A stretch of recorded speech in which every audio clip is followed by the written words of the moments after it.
গতকাল ভারত পাকিস্তানের যে ম্যাচটা ছিল সেই ম্যাচটা নিয়ে কিন্তু সবার মধ্যে একটা এক্সাইটমেন্ট ছিল।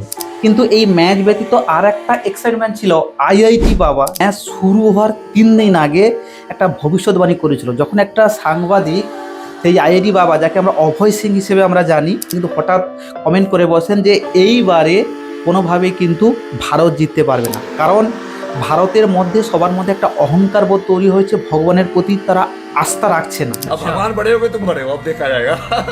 নিজেরা নিজেদের মধ্যে অহংকার বোধ করছে।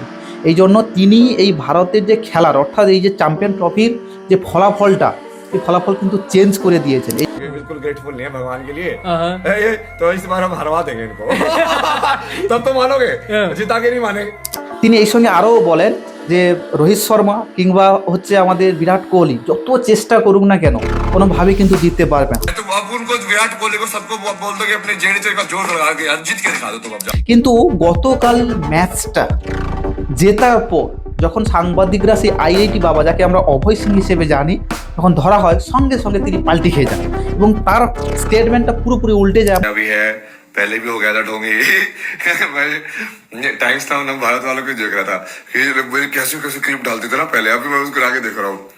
आईआईटी बाबा का हुआ पर्दाफाश, आईआईटी बाबा ने दिखाए असली रंग, आईआईटी बाबा का असली चेहरा आया सामने।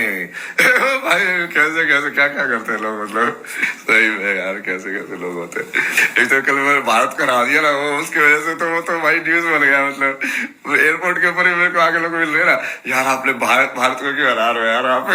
लाइक वो भारत की क्रिकेट तो ग्रेटफुली लिए गॉड के लिए। আপনার স্ক্রিনের উপর দেখতে পাচ্ছেন, তিনি বলেন যে আমি মুখেই কথা বললেও আমি কিন্তু মনে মনে জানি যে পরিষ্কারভাবে ভারত জিতবে, এবং আমি মনে মনে কিন্তু এই ফলাফলটা চেঞ্জ করে দিয়েছি, কারণ আমি ভারতবাসী, আমি মনে প্রাণে চাই ভারত জিতুক। তার পাশাপাশি তিনি কিন্তু ভুলও স্বীকার করে এইরকমভাবে কমেন্ট করার জন্য, এবং সবাইকে বলেন আমার এই কমেন্টটাকে ক্রিটিসাইজ না করে ভারত যে জিতেছে সেটা নিয়ে কিন্তু আনন্দ উল্লাস করুক।